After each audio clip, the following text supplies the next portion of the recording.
Film ini dimulai dengan John Chapman, yaitu mantan marinir Amerika Serikat yang menderita PTSD atau diartikan gangguan stres pasca trauma setelah kehilangan banyak teman-temannya di medan perang. Saat itu, dia sedang bermain Russian roulette dengan pistol, di mana dia mencoba untuk mengakhiri hidupnya sendiri, tetapi tidak bisa karena untungnya peluru tidak berada di slot penembakan.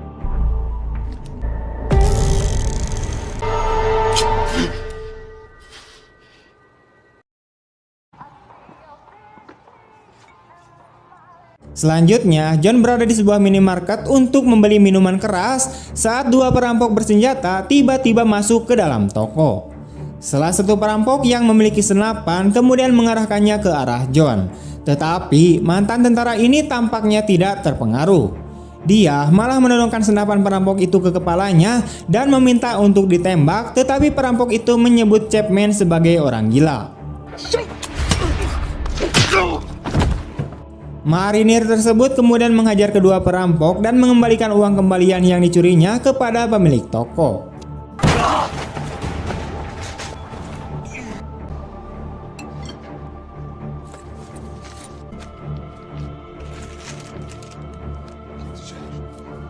Kita kemudian melihat Chapman di rumahnya berjuang keras melawan PTSD-nya, melakukan hiperventilasi dan menjalani latihan yang ketat untuk mengalihkan perhatian dan memusatkan perhatian.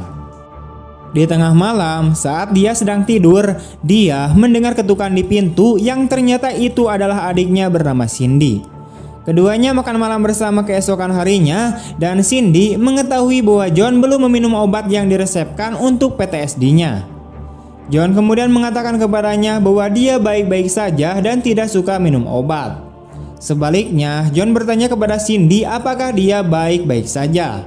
Cindy kemudian mengatakan bahwa dia baik-baik saja, tetapi bahasa tubuhnya menunjukkan sebaliknya.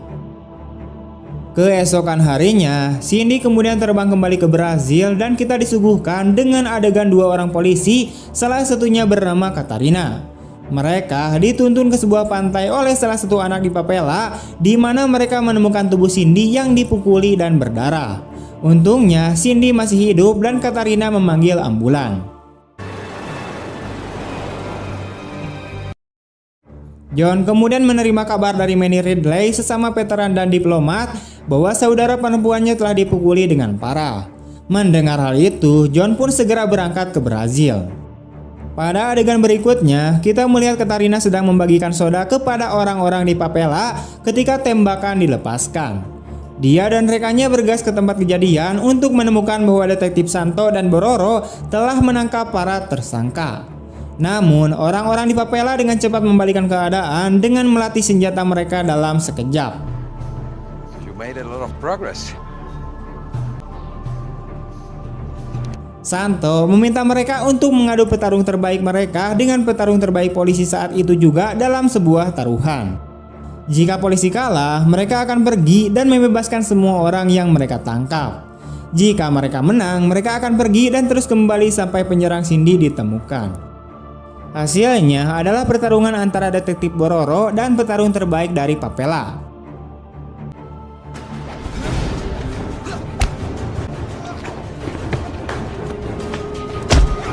Bororo berhasil mengalahkan petarung tersebut dan Santo meyakinkan orang-orang di sana bahwa mereka akan kembali.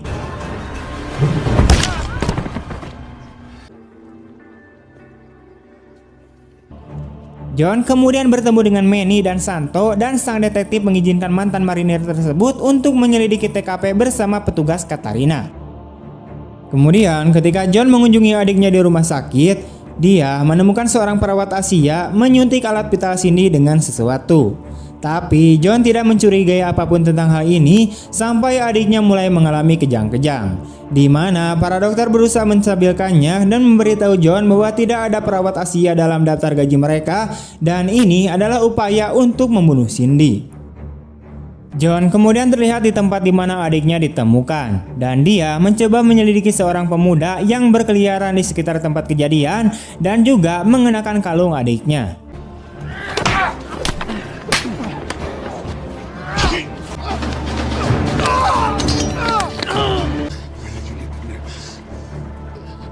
Setelah beberapa perkelahian dengan penduduk setempat, Terungkaplah kepada John bahwa pemuda tersebut bernama Kuka.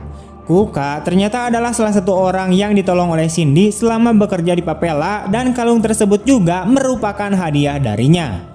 Kuka kemudian memberikan jurnal Cindy kepada John yang beberapa halamannya telah dirobek secara mencurigakan. John kemudian menggunakan amplas untuk mengungkapkan rahasia yang tersembunyi di dalamnya. Dia menelepon nomor yang tertulis dan mengatur pertemuan dengan pria di seberang telepon bernama Bruno. Bruno memberitahu John bahwa Cindy telah menyelidiki kasus hilangnya para pelacur di Papella menggunakan koneksinya. Dia telah mengatur pertemuan dengan seseorang yang dapat membongkar semuanya dan meminta Bruno untuk mengambil foto-foto pertemuan tersebut karena dia pernah bekerja sama dengan fotografer tersebut sebelumnya. Bruno kemudian mengatakan bahwa dia memberikan foto-foto asli kepada Cindy dan akan menyimpan salinannya sebagai jaminan untuk dirinya sendiri, tetapi John dapat mengambilnya. Tetapi saat Bruno duduk di dalam mobilnya, mobil itu tiba-tiba meledak sehingga membuat trauma John semakin menjadi. Di dekat TKP, dia melihat seorang wanita Asia yang terlihat persis seperti perawat itu. Wanita itu melarikan diri dengan mobil setelah John mengejarnya, dan kemudian dia diserang oleh penyerang bersenjata yang tidak dikenal. John mampu mempertahankan diri dan akhirnya para penembak yang mengejarnya harus melarikan diri.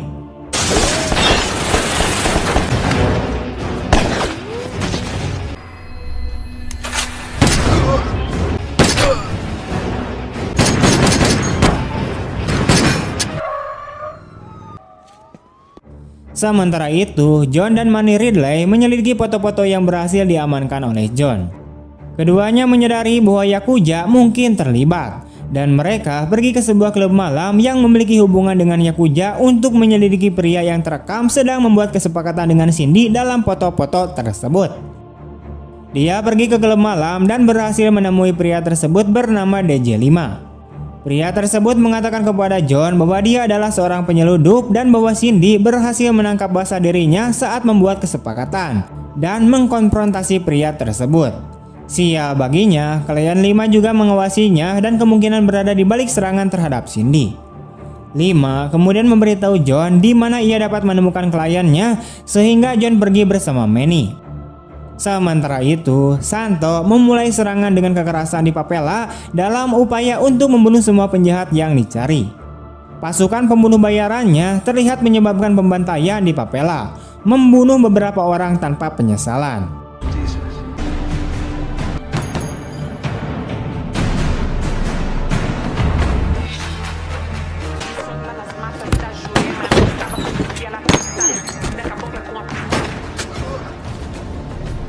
John berhasil mencapai villa mewah yang ditunjukkan oleh 5, dan di sana ia menemukan pajangan kekayaan dan wanita yang selangit serta melihat beberapa orang yang tampaknya berpangkat tinggi dan sangat berpengaruh. Wanita Asia itu juga ada di sini dan salah satu penjaga membawa John ke balkon di belakang.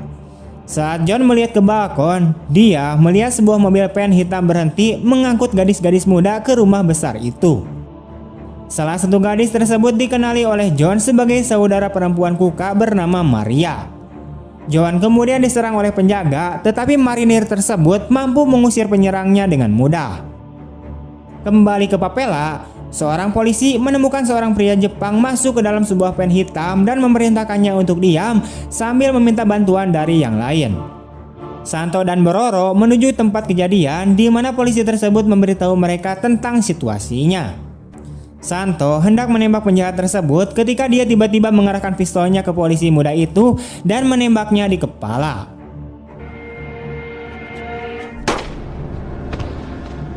Santo dan Bororo kemudian terungkap bekerja sama dengan wanita Jepang yang mencoba membunuh Cindy. Dan dalam twist yang mengejutkan, kita kemudian mengetahui bahwa Santo memerintahkan penggerebekan ini bukan untuk membunuh para penjahat, tetapi untuk membunuh orang-orang yang dapat diajak bicara oleh Cindy tentang perdagangan pedo mereka. Yakuza ternyata telah menyewa jasa Santo untuk membereskan masalah yang belum terselesaikan, dan wanita Jepang itu memberitahu Santo bahwa bayarannya akan menunggu di dermaga. Sementara itu, para penjaga terus memburu John setelah dia menemukan tempat mereka menyekap para korban penculikan. Sementara itu, bos besar yang jahat bernama Hirimoto memerintahkan wanita Yakuza untuk menyelesaikan pekerjaannya di rumah sakit dan membunuh Cindy. Sementara itu, dia menginterogasi Lima dan membunuhnya dengan pedang.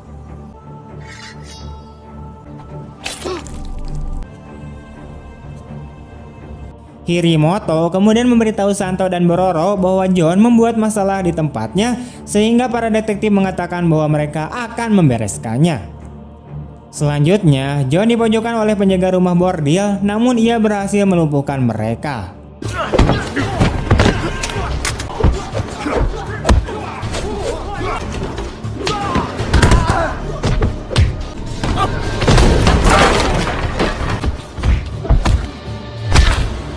Santo dan Bororo kemudian tiba di tempat kejadian dan John menjelaskan apa yang sedang terjadi.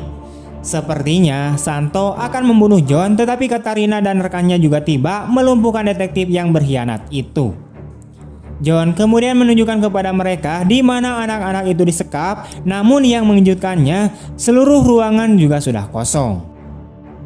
Santo kemudian meminta John untuk menyerahkan manifest pengiriman sensitif yang dibawanya, dan John pun menurutinya karena pada saat itu dia tahu tentang keterlibatan Santo dengan Yakuza. Saat John pergi ke hotelnya, dia menyadari bahwa ada permainan kotor yang terjadi dengan Santo dan pergi mengikuti detektif itu ke dermaga. Sementara itu, pembunuh Yakuza hampir membunuh Cindy yang sedang koma sebelum dia ditembak mati oleh petugas Katarina. John berhasil mencapai dermaga di mana dia menemukan kontingen tentara bayaran, yaitu Santo, Bororo, dan Hirimoto sedang bersiap-siap untuk berlayar ke Jepang. Dia menelepon Manny Ridley untuk memberitahu situasinya dan meminta bantuan, tetapi menyarankan polisi untuk tidak menggunakan radio karena Santo adalah agen ganda. John kemudian masuk ke dalam gudang dan mulai menghajar para penjahat, menghabisi beberapa preman dengan kemampuannya sendiri dalam sebuah pertunjukan yang luar biasa. Santo dan Bororo kemudian menyerangnya. Dia mampu menjepit Santo di bawah beberapa peti, tetapi kemudian harus terlibat dalam pertarungan 1 lawan 1 dengan Bororo yang sangat berbahaya. Yang terjadi selanjutnya adalah adegan pertarungan yang luar biasa dengan berbagai pertukaran antara detektif dan mantan marinir. Bororo menunjukkan kemampuan atletis yang luar biasa, namun John mampu mengalahkannya.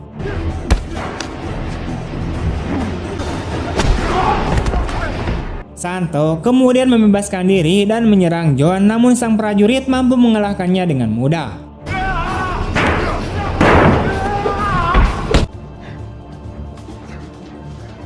Bororo dan Santo mampu bangkit pada saat yang sama, dan saat John menatap mereka berdua, dia hampir saja ditebas dari belakang oleh Hirimoto, namun berhasil menghindari tebasan pedangnya.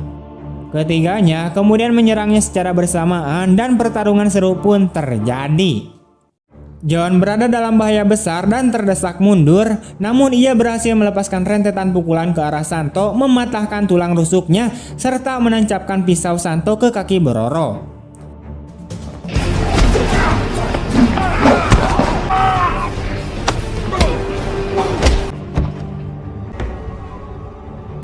John lalu berhadapan dengan Hirimoto dalam 1 lawan 1. Marinir ini mulai menggunakan 2 pipa keramik sebagai tongkat dan bertarung melawan Hirimoto yang memegang pedang. Bos Yakuza itu mampu melukai John, tetapi John kemudian membalikkan keadaan dan membuat Hirimoto bertekuk lutut. Namun bos Yakuza kemudian mengeluarkan pistol dan menembak John, memberitahu marinir itu bahwa adiknya memberikan perlawanan. Hal ini membuat John marah yang kemudian menyerang Hirimoto dan mengalahkannya dengan beberapa pukulan pipa.